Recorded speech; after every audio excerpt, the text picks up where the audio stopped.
আসসালামু আলাইকুম। আমি হাসনাত ফাতেমা শ্বেতা। আমার শ্বশুর বাড়ি নোয়াখালী, আর আমি খুলনার মেয়ে নিজেকে বলি, যদিও আমার নড়াইলে আমার অরিজিন।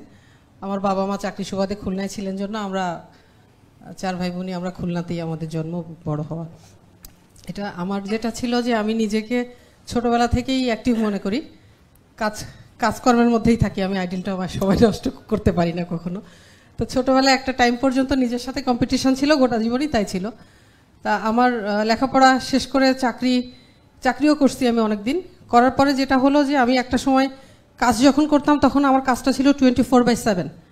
মানে আমি কাজ করতাম, আমি আইটি প্রফেশনাল, আমি প্রোডাকশন সিস্টেম নিয়ে কাজ করতাম, system admin, DB admin, apps DBA, এই কাজগুলো আমি করতাম। তা আমার যে জিনিসটা হতো যে আমাকে দেখা যেত যে মাসে আমি 4 দিন 5 দিন সারা রাত জাগা আছি, আর 24/7 মানে আমি ঘুমাই বা যা করি না কেন কাজের মধ্যেই থাকতাম।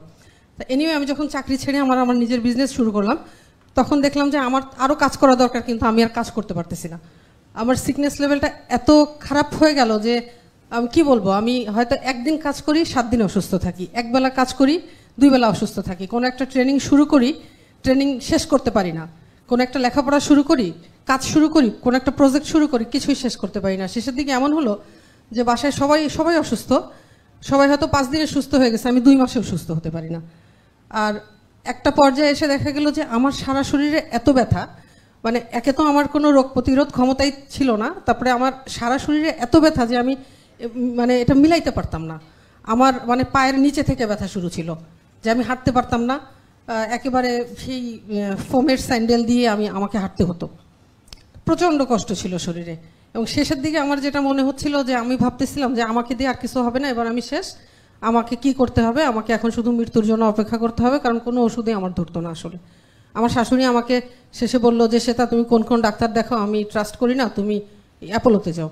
অ্যাপোলোতে যে আমি যেখানেই যাই না কেন ডাক্তাররা টেস্ট করে বলে খুব তো আপনার খারাপ অবস্থা কিছু না, আপনি তো ভালোই আছেন, আপনার তো খুব খারাপ কিছু না। আমি ইন্ডিয়াতে গেলাম, ইন্ডিয়াতে যে এমন কোনো টেস্ট নাই ইন্ডিয়া অ্যাপোলোতে যেটা করা হলো না। আমি শুধু আমার হাজব্যান্ডকে জিজ্ঞেস করছিলাম যে আমার যে পায়ের টেস্টটা করালা, সে আমার কাছে কোনো ফাইন্যান্সিয়াল ইস্যু শেয়ার করেনি, শুধু আমাকে এটা বলো যে আমার যে গোড়ালি থেকে পা পর্যন্ত যে টেস্ট করাইছো এটা কত টাকার। অনেকবার জিজ্ঞেস করার পরে সে বললো 18,000 রুপির টেস্ট হয়েছে তোমার গোড়ালি থেকে পা পর্যন্ত। তা আর কিছু আমাকে সে বলেও নাই আসলে। আমি ওই 2 সপ্তাহ ছিলাম, 2 সপ্তাহ আমার অসংখ্য আনলিমিটেড টেস্ট হয়েছে, এই যে 2-3-5 কেজির আমি ফাইল নিয়ে আসছি অ্যাপোলো চেন্নাই থেকে। তা আমার শেষে যেটা মনে হচ্ছিল যে আমাকে দিয়ে আর কিছু হবে না, আমি বাঁচবো না, এবার আমাকে গুড বাই বলে আল্লাহ আল্লাহ করতে করতে মাফ চাইতে এবার আমার চলে যেতে হবে, এরকম অবস্থা।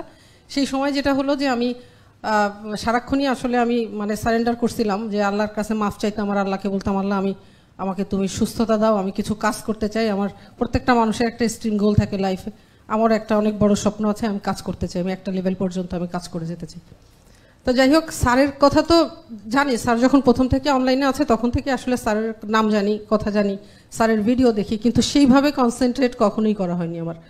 তা আমি যখন কনসেন্ট্রেট করলাম এবং মনে হলো যে না আমার যাইতে হবে স্যারের কাছে, তখন আমি দেখি 1 মাসের মধ্যেও কোনো আমি সিরিয়াল পাই না। আমি 1 মাস ধরে চেষ্টা করে আমি সিরিয়াল পেলাম অক্টোবরের 5 তারিখ 23 সালের। তা যাই হোক, অক্টোবরের 5 তারিখের ভিডিও যদি ওই যে আগের পুরনো অফিসে আপনারা যদি কখনো স্যার যদি কখনো ফুটেজ পায়, তা দেখবেন যে আমি সেই একটা বয়স্ক মহিলা, মোটা মহিলা, কুমিরের মতো একটা ডেস্ক থেকে আরেকটা ডেস্কে যাচ্ছি নড়ে চড়ে।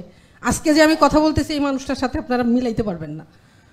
তো যাই হোক, আমি যখন শুরু করলাম জেকে লাইফস্টাইল পুরোপুরি যখন আমি শুরু করছি, আমার যে জিনিসটা হয়েছে, আমার মনে হতো কি যে আমার সমস্ত শরীরে সাপ পেঁচায় আছে, আমার প্রত্যেকটা অর্গানে বিষাক্ত সাপগুলা পেঁচায় ছিল এবং তারা আমাকে পেঁচায় ধরে কামড়াতো।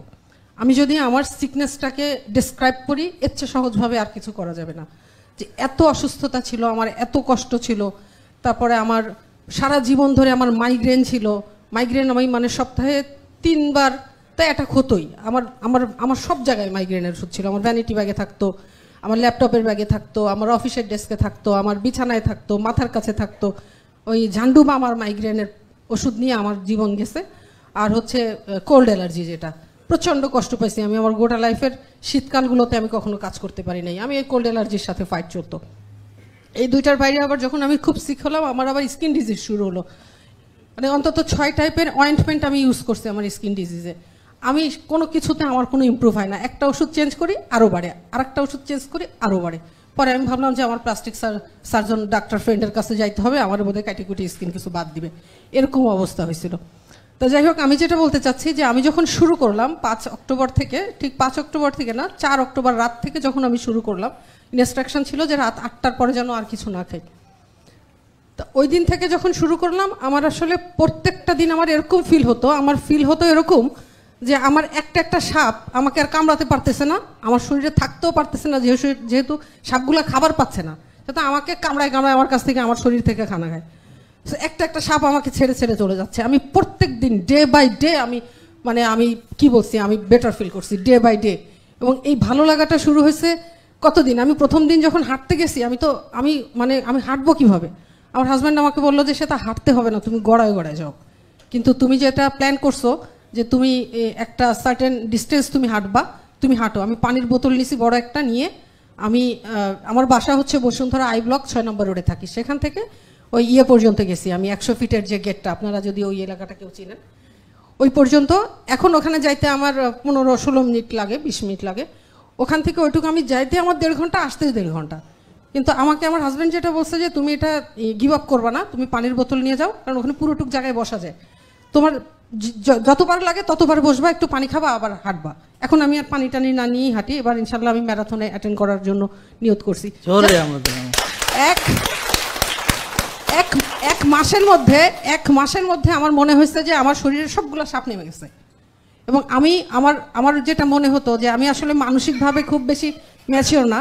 আমার সবসময় মানসিকভাবে আমার মনে হতো, আমি যখন স্কুলে 9-10-এ পড়তাম, ওই ফিলটা আমার ভিতরে সবসময় থাকতো, জন্য কি যে আমি সবসময় চিন্তা করতাম যে আমি 100 বছর কাজ করবো। ইট ওয়াজ মাই ড্রিম, স্টিল আমার ড্রিম যে আমি 100 বছর পর্যন্ত অ্যাক্টিভলি কাজ করবো, সেঞ্চুরি। কিন্তু আমি যখন অসুস্থ হয়ে যাচ্ছিলাম এবং 6-7 বছর যখন অসুস্থ ছিলাম, স্বপ্নটা কিন্তু আমার ছিল যে না, আমার আব্বা 61 বছর বয়সে মারা গেছে, তীব্র ডায়াবেটিস ছিল, আব্বার ব্লাড সুগার 50-এর উপরে চলে গেছিল, সে নর্মাল ব্লাড সুগারের ইসে ধরা যেত না। আমার আব্বার যে লাইফস্টাইলটা ছিল, যেটা আমি ওইভাবে মরে যেতে চাই না।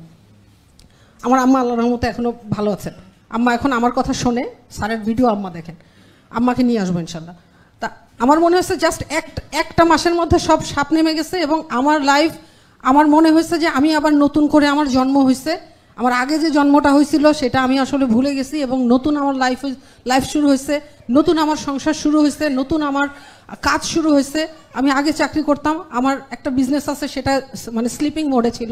আমার মনে হচ্ছে আমি জাস্ট নতুন করে started my life, started my new journey, started my new everything. আমি লাস্ট বলতে চাই যে কেউ যদি 6 বছর অসুস্থ, নাকি 12 বছর অসুস্থ, নাকি 18 বছর অসুস্থ, ডাজন্ট ম্যাটার। কেউ যদি সুস্থভাবে এবং জাস্ট মন থেকে কেউ যদি শুরু করে, এই মানুষদের সুস্থ হইতে 1 মাসই যথেষ্ট। জাস্ট 1 মাসে এক মাসের বেশি দরকার নেই পুরোপুরি সুস্থ হয়ে যেতে, তার প্রমাণটা হচ্ছে ইনশাআল্লাহ। এবং আমি একটাও মিথ্যা কথা বলছি কিনা, আপনারা আমার সাথে সারাউন্ডেড যত মানুষ আছে, আমিও কথা বেশি বলি, বুঝতেই পারতেছেন যে আমার শ্বশুর বাড়ি, বাপের বাড়ি, ফ্রেন্ড সার্কেল, আমি school, college, university, jobs, others যেখানে যাদের সাথে আমি একটা স্কুলে এখন পড়ি, একটা বিজনেস স্কুলের স্টুডেন্ট আমি।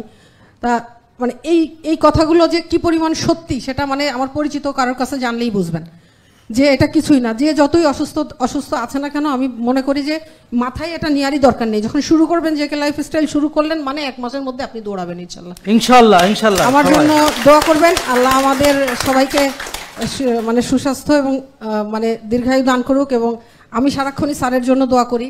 আমি আজকে স্যারকে একটা কথা বলছি, আমি ছোটবেলা থেকে, যেহেতু আমার মাইগ্রেন আর ঠান্ডার প্রবলেম ছিল, এইবার কোল্ডে মাত্র 1 দিন আমার কোল্ড এনার্জি আমাকে অ্যাটাক করতে পারছে। এবং 5 তারিখের পর থেকে এই পর্যন্ত সিরিয়াসলি মাইগ্রেনে আমি অ্যাটাক খাইছি একবার মাত্র, যেখানে আমাকে ওষুধ খাইতে হচ্ছে। আর 2 দিন অ্যাটাক খাইছিলাম, কিন্তু আমাকে ওষুধও লাগে নাই, কাজও বন্ধ হয় নাই।